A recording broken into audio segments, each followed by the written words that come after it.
जी, बिस्मिल्लाहिर्रहमानिर्रहीम। तो आज का हमारा जो लेक्चर है ये ऑपरेटर और उसके टाइप्स के बारे में है। तो सबसे पहले देखते हैं ऑपरेटर्स क्या होते हैं। ऑपरेटर्स ऐसे सिंबल होते हैं जो वेरियस ऑपरेशन परफॉर्म कर रहे होते हैं वेरिएबल्स पे और वैल्यूज़ पे।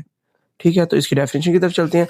सबसे पहले लिखा हुआ जी, operators are symbol that perform operations on variables and values. जो वैल्यूज़ और वेरिएबल पे ऑपरेशन परफॉर्म करते हैं। और उसके बाद आता है जी एक्सप्रेशन की definition. And expression is a combination. Expression क्या है? कॉम्बिनेशन है। किसका? Of variables, operators and values that proceeds a result. वो कहते हैं कि ये एक कॉम्बिनेशन है वेरिएबल्स का, ऑपरेटर्स का और वैल्यूज का। और फिर ये क्या करते हैं? कोई ना कोई वैल्यू या रिजल्ट जनरेट करते हैं, प्रोसीड करते हैं। ठीक है? तो सबसे पहले हमारे पास आते हैं अर्थमेटिक ऑपरेटर। आप लोगों को आइडिया ये कि अर्थमेटिक ऑपरेशन जो है ना वो परफॉर्म होते हैं अर्थमेटिक ऑपरेटर के जरिए। सिंपल जो बेसिक मैथमेटिकल ऑपरेशन होते हैं, मतलब आप कह सकते हैं कि एडिशन है, सब्ट्रैक्शन है, मल्टीप्लिकेशन है, डिवीजन हो गई, मोड हो गया, एक्सपोनेंट हो गया, एटसेट्रा। तो इसके बारे में बात करते हैं। ये एक प्रोग्राम बना हुआ है। तो यहाँ पे उन्होंने लिखा हुआ है जी ए 10 के इक्वल और बी, और ये आगे जाके आपको ये दिखाया जा रहा है। तो मैंने ये प्रोग्राम थोड़ा सा बनाया हुआ है ताकि थोड़ा टाइम बचत, हम लोग टाइम को जो है ना वो बचा सके और जल्दी से अपनी बाकी चीज़ों को कवर कर सके। तो चलिए हम लोग आईडीई की तरफ चलते हैं। तो ये मेरे पास एक लिखा हुआ है जी ए इज इक्वल टू 10 जैसा कि आपके बुक में, और बी इज इक्वल टू 3, और बी 3 के इक्वल है। अब हम लोग सबसे पहले चेक करते हैं। ये देखिए, ये मैंने लिखा ए, उसके बाद डबल कोटेशन में प्लस लिख दिया जो एज इट इज प्रिंट होगा। उसके बाद मैंने लिख दिया बी, बी की वैल्यू प्रिंट होगी। ये डबल कोटेशन में एज इट इज प्रिंट हो गया, और ये दोनों क्या होंगे? ये प्लस हो रहे हैं। तो इसको रन करते हैं। तो ये मेरे पास क्या आ जाता है? 10 प्लस 3 इज इक्वल टू 13। इसी तरह मैं इसको चेंज कर सकता हूँ। अगर मैं प्लस की वजह इसको मैं माइनस कर दूं, और यहाँ पे जाके मुझे क्या करना पड़ेगा? इसको माइनस करना पड़ेगा। तो अब ये ए में से बी को माइनस कर देगा। अब इसको रन करते हैं। तो ये हमारे पास आ गया। इसी तरह ये मल्टीप्लाई भी हो जाएगा, डिवाइड भी हो जाएगा। डिवाइड वाला केस मैं आपको दिखाता हूँ। अगर ये मैं डिवाइड करता हूँ, ये डिवाइड यहाँ पे, और यहाँ पे मुझे इसको डिवाइड करना पड़ेगा। तो ये मेरे पास आंसर आ गया ये। अब हमारी बुक में ये देखेंगे एक चीज लिखी है डबल डिवीजन। तो ये ठीक है, फ्लोट डिवीजन, जिसमें हमारे पास क्या होगा? फ्लोटिंग पॉइंट नंबर नहीं आएगा। तो इसको चेक करते हैं। अगर मैं ये चाह रहा हूँ कि मेरे पास ये पॉइंट वाली वैल्यू ना आए, इसके लिए मैं क्या करूंगा? यहाँ पे ये एक और ऐड कर दूंगा, और यहाँ पे भी ये कर देता हूँ एक और ऐड। अब आप देखिएगा इसको, ये देखें, अब ये पॉइंट वाली वैल्यू नहीं आई। इसी तरह हमारे पास आता है जी मोड। मोड हमें रिमाइंडर रिटर्न करता है।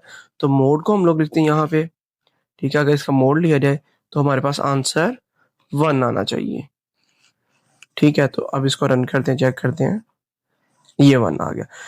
इसी तरह हमारे पास एक्सपोनेंट के बारे में है। तो वो क्या होता है? हम लोगों ने 2 मरतबा जो है ना स्टेरिक लगाना होता है। ये यहाँ पे, और यहाँ पे भी हम लोग आके 2 मरतबा स्टेरिक लगा देते हैं। तो अब हम लोग ये पावर के तौर पे यूज हो रहा है, एक्सपोनेंट के तौर पे। तो चलिए इसको चेक करते हैं। तो ये हमारे पास आंसर आ गया 1000। ठीक है? ये आपकी बुक से ही, ये देखिए यहाँ से। तो मैं उम्मीद करता हूँ कि आपको अर्थमेटिक की समझ आ गई होगी। उसके बाद आता है कंपैरिजन ऑपरेटर। जैसा कि ये नाम से ही जाहिर है कि कंपैरिजन ऑपरेटर क्या कर रहे हैं? कंपेयर कर रहे हैं दो वैल्यूज को या दो एक्सप्रेशन को। ठीक है? चलिए इसको देखते हैं। लिखा हुआ जी comparison operators are used to compare two values और एक्सप्रेशन। ये दो वैल्यूज या फिर एक्सप्रेशन को कंपेयर करने के लिए इस्तेमाल होती हैं। They determine the relation logic between them. ये उनका रिलेशन लॉजिक के बारे में बताते हैं। ठीक है? कि वो जैसा कि वो क्या हो सकते हैं? इक्वल हो सकते हैं, इनइक्वल हो सकते हैं, ग्रेटर हो सकता है, लेस हो सकता है, एटसेट्रा। उसके बाद ये बता रहे हैं कि these operator return a boolean value true और false based on the comparison result. Comparison result के मुताबिक ये हमें ट्रू वैल्यू देंगे या फॉल्स वैल्यू देंगे। ये यहाँ पे अगर आप देखें तो यहाँ पे उन्होंने कहा x is equal to 10 and y is equal to 5। और यहाँ पे वो एक ग्रेटर देन चेक कर रहे हैं कि एक्स ग्रेटर देन वाई है या नहीं है। तो ये ट्रू आता है कि फॉल आता है। इसको मैं एक आपको ये करवा देता हूँ। ये यहाँ पे हम लोग ग्रेटर देन वाला चेक कर लेते हैं। यहाँ पे मैं ग्रेटर लिख देता हूँ, और यहाँ पे भी इसको डिलीट करते हैं और ग्रेटर। तो चेक करते हैं क्या ए बी से ग्रेटर है। चलिए इसको रन करते हैं। तो ये हमारे पास आंसर क्या आ गया है? ट्रू आंसर आ गया।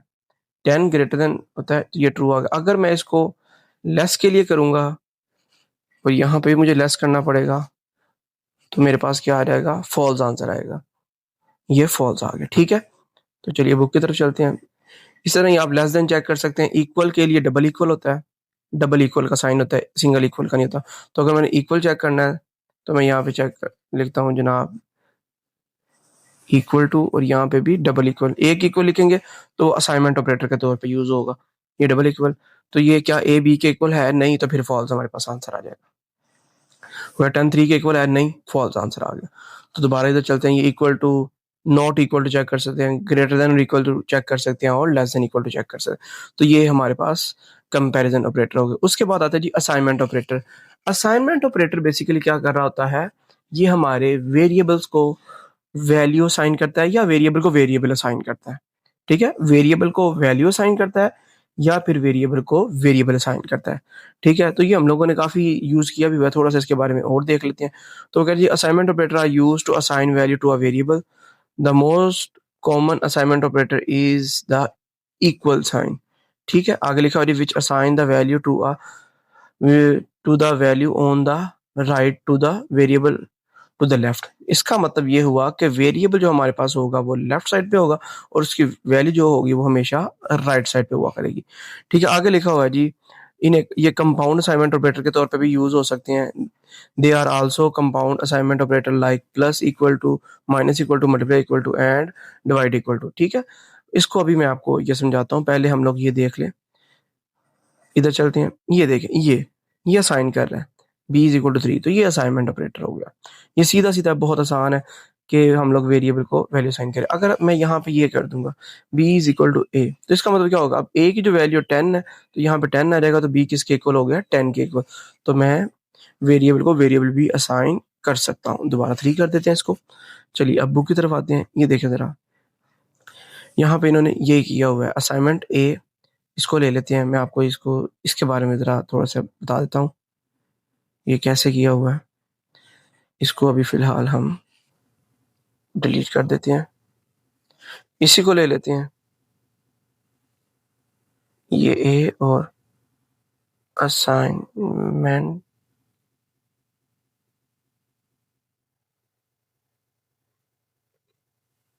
इक्वल टू ए। तो अगर यहाँ पे मैं प्रिंट करता हूँ जी असाइनमेंट, तो असाइनमेंट में क्या पड़ा हुआ है, ए, और ए में क्या पड़ा हुआ है, 10। तो चेक करते हैं इसको, 10, हमारे पास 10 रिजल्ट आ गया। इसी तरह आप दोबारा देखते हैं, यहाँ पे ये लिखा हुआ आपको नजर आ रहा है ए प्लस इक्वल टू बी। ठीक है, तो इसको अगर प्रिंट करवाना तो ये हमारे पास वो कह रहा है जी रिजल्ट क्या दे रहा है जी 15। इसका मतलब ये होता है कि ए प्लस इक्वल टू बी का मतलब ये होगा हमारे पास ये किसके इक्वल है, ये A is equal to A plus B, क्योंकि ए की वैल्यू ने क्या दी हुई है यहाँ पे 10, बी की वैल्यू क्या है 5।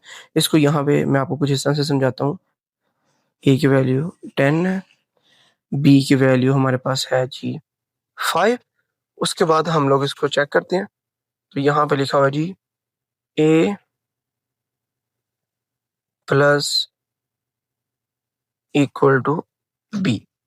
ठीक है, और हमने किसको प्रिंट करवाना है, ए को, ए को प्रिंट करवाते हैं। तो ये 10 प्लस 5 इज इक्वल 15, ये 15 आ गया।